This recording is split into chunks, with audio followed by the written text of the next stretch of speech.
Hi again, Dahlma here with another New York story.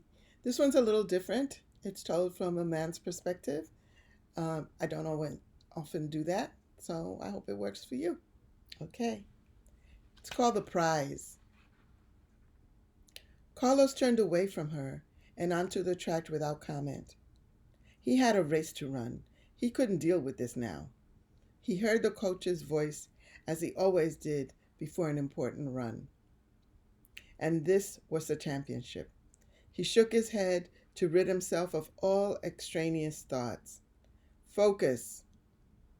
Think of nothing but the finish. There is no pain. There are no people around you other than your teammates. The guys are depending on you. Focus.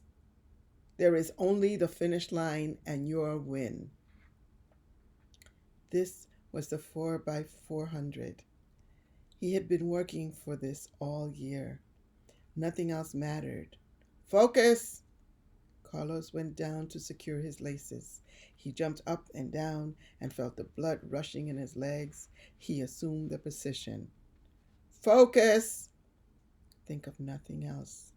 Nothing, no one, and then the shot. He started running, sending his mind out before him, getting up speed, forcing himself ahead. Focus on your breathing. Focus on your legs. Send your body out. Send your thoughts out. Focus. And then the baton was slapped in his hand and he took off.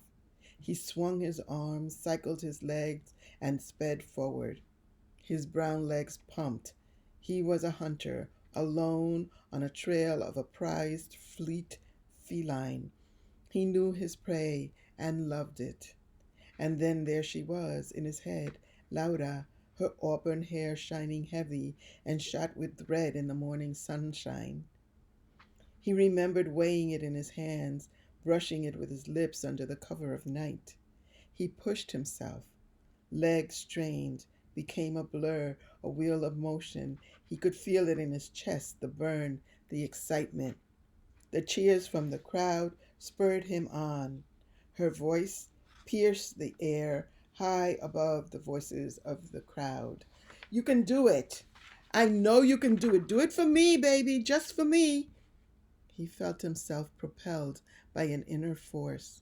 He left the other runners behind, pulled away from the smell of their bodies, made them a dim memory.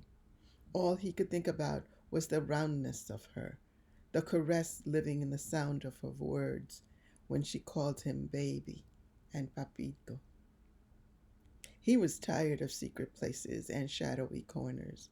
Their clandestine meetings would have to come to an end. He had insisted, was ready to make the visit, to talk to her father, make his move in the light of day. There it was, the finish line, the officials, the flags, the cheers, the burn, the pain, going beyond the pain. He could smell the success. Then, taking a last breath and pushing his chest out, pushing his will out before him, he knew he was about to win that prize. They would all have to acknowledge him as the winner, the champion. The finish line solid, called to him, just there, rising up to meet him. But there would be no visit. No afternoon coffee in the parlor. It was, we can't. Papa will never. No, he won't see you. Why do you want to spoil things? Can't we just keep going as we have been?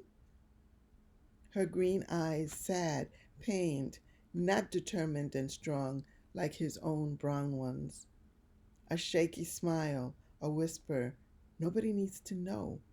In his mind's eye, she was getting smaller, softer. Nobody needs to know. And smaller. Now, a whispered, nobody needs to know about us. He didn't see it coming, couldn't prepare for it. The misstep, the miscalculation. His foot flew out from beneath him. The crowd groaned. And then she disappeared. And there was silence. Slowly, the ground came up to meet him. The baton floated aimlessly in the air. It was all over.